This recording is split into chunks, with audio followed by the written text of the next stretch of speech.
Everybody, it's me Shonu from Modern Public School. In my previous video, I complete the first lesson, chemical reaction and equation. मैंने पिछले video में आपको chemical reaction and equation जो chapter जो है उसको complete कर दिया और आज जैसे मैंने बोला था आपको कि आप स्कूल से जाके होम असाइनमेंट ले लें और होम असाइनमेंट बनाएं और उसको स्कूल में लाके जमा करें ताकि फिर से मैं अगला आपको होम असाइनमेंट दूं और फिर मैं आपको नेक्स्ट चैप्टर देख लूं कि आप कितने पढ़े हैं तो फिर मैं नेक्स्ट चैप्टर आपको स्टार्ट करूंगा। Today I revision a chemical reaction and equation. Chemical reaction and equation आज चैप्टर हम लोग रिवीजन करेंगे। रिवीजन में आपके पास कॉपी पेन नहीं होने चाहिए। आप बैठ के आप एनसीईआरटी बुक खोल लें और एनसीईआरटी जैसे मैं पढ़ा रहा हूं वन बाय वन आप अपने बुक में देखते चलें। अगर बाय द वे आपको कोई प्रॉब्लम होती है तो जैसे मैं वीडियोस में अपना मोबाइल नंबर देता हूं वो मोबाइल नंबर दूंगा और आप उस पर अपने प्रॉब्लम्स को सॉर्ट आउट कर सकते हैं, हमसे शेयर कर सकते हैं और हम जैसे कि मैं हर बार आपको बताता हूं और मेरा यही प्रयत्न होता है कि मैं आपको ज्यादा से ज्यादा समझाऊं तो मैं क्लियर करूंगा। और दूसरी बात एनसीईआरटी की जो क्वेश्चंस है, जो टेक्स्ट बुक क्वेश्चंस है, वो जो चैप्टर फर्स्ट की जो टेक्स्ट बुक क्वेश्चन जो दी हुई है आप उसको खुद से करेंगे, खुद से करने का कोशिश करें क्योंकि मैंने सारे लगभग सारे जो आंसर्स हैं उसको मैंने आपको नोट्स के रूप में लिखवा दिया हूं। अगर आपको टेक्स्ट बुक में प्रॉब्लम होती है तो फिर आप हमको बोलेंगे क्वेश्चन नंबर ये है, आप उसको सॉल्व कीजिए, मैं सॉल्व करूंगा। तो let start the revision a chemical reaction and equation. आज हम लोग chemical reaction and equation start करते हैं, लेकिन उससे पहले मैं एक छोटा सा काम कर दूं। ये मेरा मोबाइल नंबर है 9504611505। It's me Sonu, all are you know it's me Sonu. तो ये मेरी मोबाइल नंबर है। तो first we start a chemical reaction and equation. मैंने chemical reaction and equation start करने से पहले आपको मैंने बताया था चेंज। आप जिस लिविंग इन्वायरमेंट में रहते हो आप आसपास चेंजिंग देखते हो। चेंज दो प्रकार के change are two types, first is physical change and second is chemical change. Change मैंने बताया था, अब मैं सिर्फ रिवीजन के मूड से चल रहा हूं तो सिर्फ मैं डिफिनीशन नहीं दूंगा, डिफिनीशन मैं समझाने का कोशिश करूंगा। डिफिनीशन आपने उसको नोट्स किया होगा या फिर सब पिछले वीडियोस में वो पढ़ा हुआ है। देखिए चेंज जो होते हैं, change are two types, first is physical and second is chemical. Physical change and chemical change. You know the meaning of physical change? Physical change means substance are not change its original form. What is the meaning of physical change? Physical change means substance are not change original form. Substance जो होते हैं अपने original form को change नहीं करते हैं।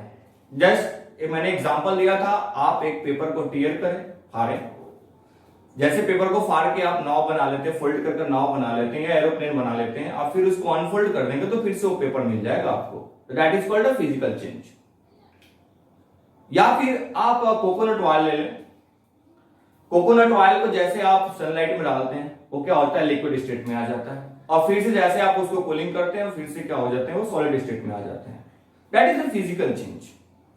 अब next is what is a chemical change.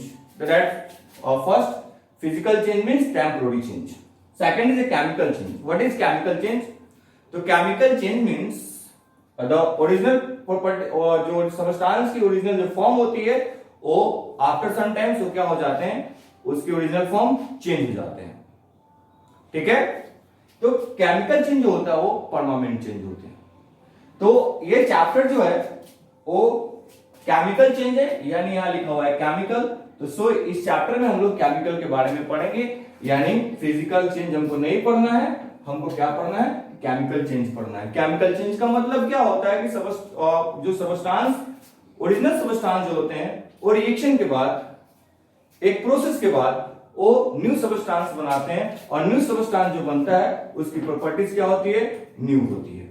वो पहले जैसी प्रॉपर्टीज नहीं होगी। इसमें फिजिकल में क्या था कि अगर न्यू सबस्टांस बन भी जाता है तो उसकी प्रॉपर्टीज पहले जैसी प्रॉपर्टीज ही रह जाती है। लेकिन केमिकल में क्या होता है कि सबस्टांस का जैसे फॉर्मेशन होता है तो पहली वाली प्रॉपर्टीज और दूसरी वाली प्रॉपर्टीज ये दोनों क्या होती है, अलग अलग होती है। तो ये चैप्टर केमिकल चेंज के अंदर आता है, केमिकल रिएक्शन एंड इक्वेशन में आते हैं। अब देखिए व्हाट इज केमिकल रिएक्शन, देखते हैं what is chemical reaction.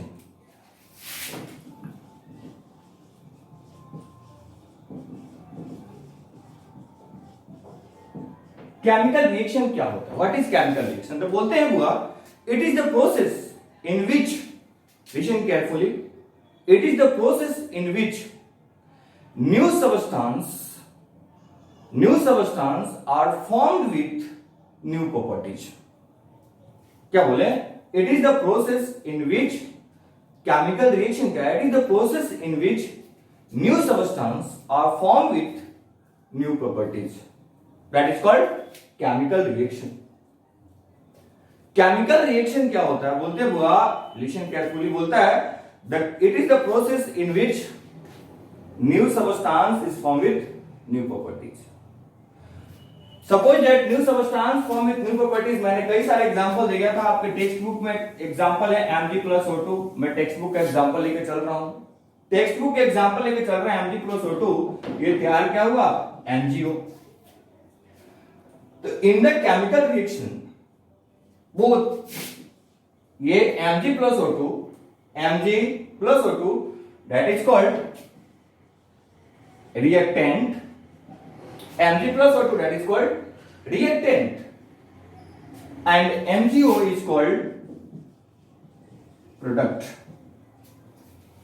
In the chemical reaction, अगर केमिकल रिएक्शन की बात करते हैं, chemical reaction have two parts. First is reactant and second is a product. When two reactant react each other, then form a new product, and that new product is called chemical change. ठीक है? That new product is called a chemical change. अब look at the both. How can you say that product is called new? That product is called new product and new change. Listen carefully here. Mg, magnesium and oxygen both are reactant, and both when they are combined, Mg+O2 both are reactant, when both are combined they form MgO. They form MgO, that means a product. इसको क्या बोलेंगे हम? Product बोलेंगे। तो listen here, अब बात करेंगे हम लोग क्या? टाइप्स पर बात करेंगे। रिएक्शन की जो टाइप्स होती है, तो types of reaction,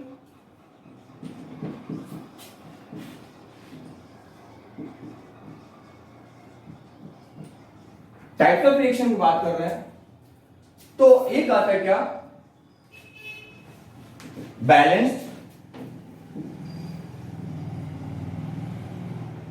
balance reaction, और दूसरा होता है unbalanced balance reaction and unbalance reaction. ठीक है? देखिए बैलेंस रिएक्शन का मतलब क्या, अनबैलेंस रिएक्शन का मतलब क्या? बैलेंस रिएक्शन का मतलब होता है इस side, suppose that here is Mg, here is 2O2, and यहां अगर हम बैलेंस रिएक्शन का बात करते हैं Mg+O2 है, और ये तैयार क्या हुआ आपका? MgO तैयार हुआ, है ना? तो बैलेंस है कि नहीं है? तो पहले हम देखेंगे कि Mg की दर कितना है, Mg की मॉलिक्यूल्स कितने भाग करेंगे यहाँ पे? 1। O कितना? डायटोमिक में जा रहा है 2, ये डायटोमिक बोलते हैं इसको। इस साइड देखेंगे Mg क्या है? 1, और इस साइड देखेंगे O क्या है? 2। O क्या, सॉरी 1। तो look at the board. Now look clearly that here O is 2 and here O is 1. Mg is 1 and Mg is 1, both are equal. But oxygen is 2 and but here oxygen is 1, both are equal. No, both are not equal. So this type of reaction is called unbalanced reaction. Here this type of reaction is called unbalanced chemical reaction. Unbalanced का मतलब आप समझ गए कि unbalanced क्या है। Unbalance का मतलब यहां समझ रहे हैं कि यहाँ पे कितना है, इधर ऑक्सीजन 2 और इस साइड ऑक्सीजन 1 है, यानी क्या हो गया, ये बैलेंस नहीं है, ऑक्सीजन बैलेंस नहीं है। तो अब बैलेंस नहीं है तो हमको क्या करना पड़ता है, बैलेंस करना पड़ता है। और आप जानते हैं कि जो अनबैलेंस होते हैं, अनबैलेंस का मतलब क्या होता है, जैसे जो अनबैलेंस होते हैं ना वो ज्यादा इधर उधर भागने की संभावनाएं उनकी रहती है। जैसे उनके बगल में अगर कोई स्टेबल मिल गया ऑक्सीजन को सेटिस्फाइड करने के लिए, हो सकता है कि मैग्नीशियम को छोड़कर बाहर ऑक्सीजन निकल जाए, तो इसलिए हमको इसको क्या करना पड़ता है, बैलेंस करना पड़ता है। तो बैलेंस करने के लिए क्या करते हैं, यहाँ पे अगर यहाँ 2 है तो इधर 2 से मल्टीप्लाई करते हैं, मैंने पिछले वीडियो में अच्छी तरीके से बता दिए हैं। तो जैसे यहाँ 2 से मल्टीप्लाई करेंगे तो आपको पता है क्या होगा, आप जानते, बहुत अच्छी तरीके से जानते हैं कि सर यहाँ पे 2 लगा देंगे और यहाँ पे 2 लगा देंगे और इस तरीके से क्या हो गया, ये बैलेंस हो गया। अब बात करते हैं हम लोग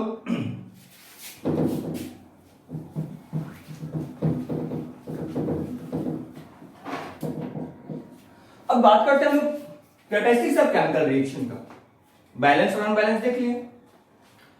कैरेक्टरिस्टिक्स ऑफ केमिकल रिएक्शन। अब पता कैसे करेंगे कि भाई केमिकल रिएक्शन यहाँ हुआ है या नहीं हुआ है, ये सबसे बड़ी बात होती है ना। पता लगाना है कि यहाँ पे केमिकल रिएक्शन हुआ है या नहीं हुआ है। तो जैसे अगर केमिकल रिएक्शन आप क्लास 8 9 अगर क्लास आप 7 8 में पढ़ते थे, केमिकल का जब बात होता था तो आपके दिमाग में एक बात चल रहा था क्या, कि milk to form a curd, आपके जैसे दिमाग में आता था milk to form a curd, that is called chemical process. आ रहा ना यार, कि मिल्क से क्या हो गया, वो कर्ड का फॉर्मेशन हो गया, है ना। स्मेलिंग ऑफ फूड, क्या स्मेलिंग ऑफ फूड आप पढ़ेंगे क्लास 8 में। खाना अगर भोजन है तो भोजन में स्मेलिंग आ गया, उसकी टेस्ट चेंज हो गई, तो that is means spoiling the food बोलते हैं ना, वो क्या है, केमिकल चेंज होते हैं। तो वहां तो ये छोटा छोटा पॉइंट था, अब क्लास 10th के अंदर तो ये देगा नहीं। अब ये क्लास 10th के अंदर हमको पता करना है कि केमिकल रिएक्शन हुआ है या नहीं हुआ है, कैसे पता करेंगे। तो फर्स्ट देखेंगे change in colour. Change in colour, बाबू आपने पिछले वीडियोस आप पढ़ रहे होंगे तो कॉपर सल्फेट सॉल्यूशन की कलर कुछ और थी। जैसे एग्जांपल किसी के साथ रिएक्शन कर रहा था तो उधर जाकर उसका कलर कुछ और जा रहा था। तो कई सारे मैंने कलर्स का एग्जांपल दिया है।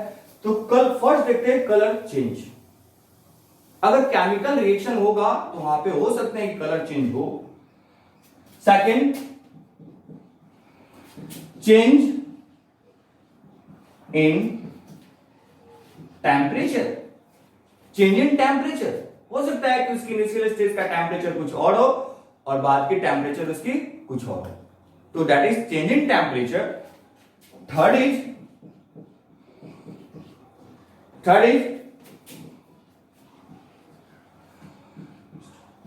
चेंज इन स्टेट, उसके स्टेट में भी चेंज होगा।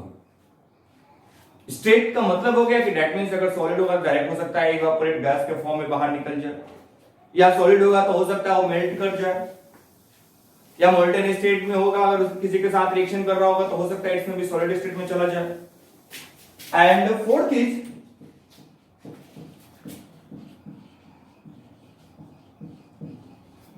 evolution of gas. Evolution of gas is also important. Evolution of gas is also important. हो सकता है कि उससे गैसेस बनकर हो क्या हो, बाहर निकले। तो ये आपके change in colour, change in temperature और change in temperature, change in state and evolution of gas, that are the characteristics we look. किसी भी रिएक्शन के अंदर अगर हम सब कैरेक्टरिस्टिक्स देख रहे हैं तो उसको हम क्या बोलेंगे कि वहां पे केमिकल रिएक्शन हो रहे हैं। अब बात करते हैं हम लोग, अब देखते हैं chemical equation. What is chemical equation? हमारे पास इक्वेशन भी है, तो रिएक्शन के बारे में भाई हम देख लिए। अब सेकंड आ रहा है chemical reaction. Chemical reaction and equation, तो नेक्स्ट केमिकल के साथ अब इक्वेशन भी होंगे।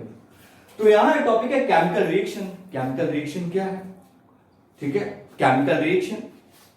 केमिकल इक्वेशन क्या है, सॉरी केमिकल इक्वेशन क्या है। जैसे सपोज दैट हम लिखते हैं zinc plus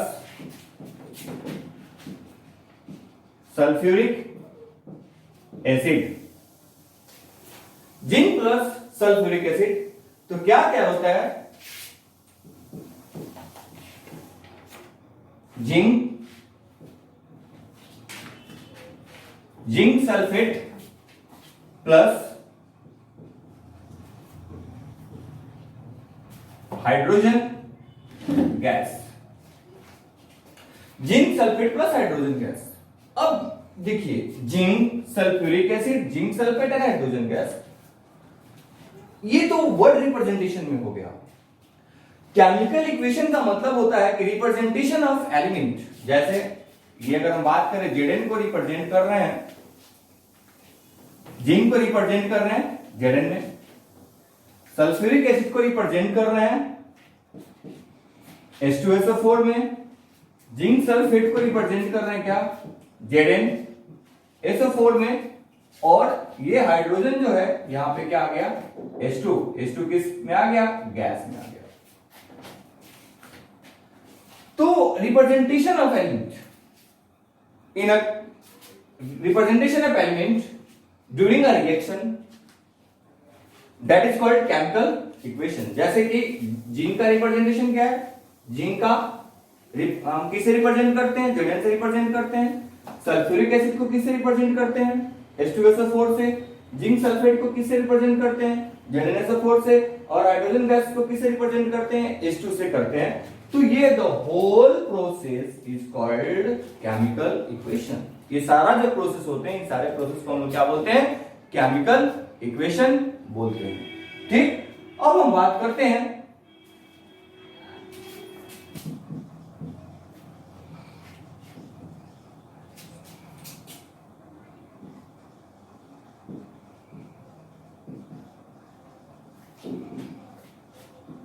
balance chemical reaction के बारे में, देख लेते हैं।